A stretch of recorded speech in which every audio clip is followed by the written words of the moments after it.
loves ooey gooey molten cheese dishes.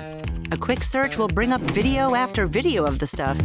But one type took social media by storm. And I'm not talking about fondue. I'm talking about raclette. So what is raclette? How is it made? And what's the history behind it? If you're a turophile, a person who can't get enough cheese, you'll want to keep watching. Sweet dreams are made of cheese. I love when we do song puns.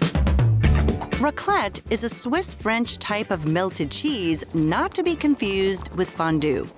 The name comes from the French word racler, meaning to scrape. How's my French? No, wait, don't tell me. Scraping seems like an odd word to describe cheese, but once you see how to prepare this dish, you'll understand that it's perfect. To make a yummy raclette meal, cut a wheel of cheese in half and melt the flat side in front of an open fire, under a broiler, or on a specially made raclette grill. Then scrape the melted deliciousness onto a pile of food. In restaurants, this is typically done at the table so diners can watch the freshly melted cheese slide onto their dish. I could easily eat that whole wheel myself. Though I would be delighted to eat that cheese as is, it's traditional to drape it over boiled potatoes, sausages, or ham. Okay, if you insist. It's also served on a cured Swiss meat called Bündnerfleisch, which is thinly cut slices of air-dried seasoned beef. But raclette isn't made of just any wheel of cheese.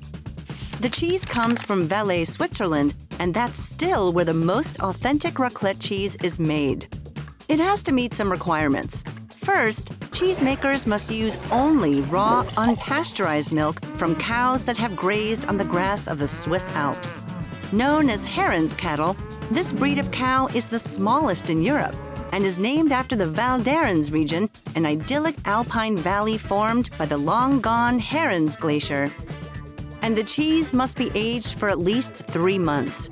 Its fat content is highly regulated too. The earliest record of raclette is from 1291 in medieval texts that originated in Swiss convents. Originally a dish made by farmers and shepherds, it became popular at Switzerland's famous alpine ski resorts.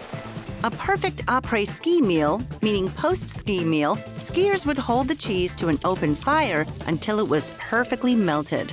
Then they scraped it onto bread or plates of meat and vegetables. Because of its cozy cooking process, eating raclette became popular during Christmas time in Switzerland, Germany, Austria, and France. Restaurants and home kitchens often use other semi-soft cheeses to make raclette. Though Switzerland produces about 14,000 tons of raclette cheese per year, only 2,000 tons are from Valais.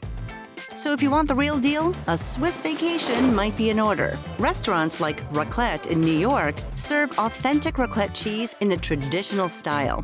But if you're not picky about the authenticity of your raclette experience, there are many other eateries worldwide that have updated how they use this salty, oozing cheese.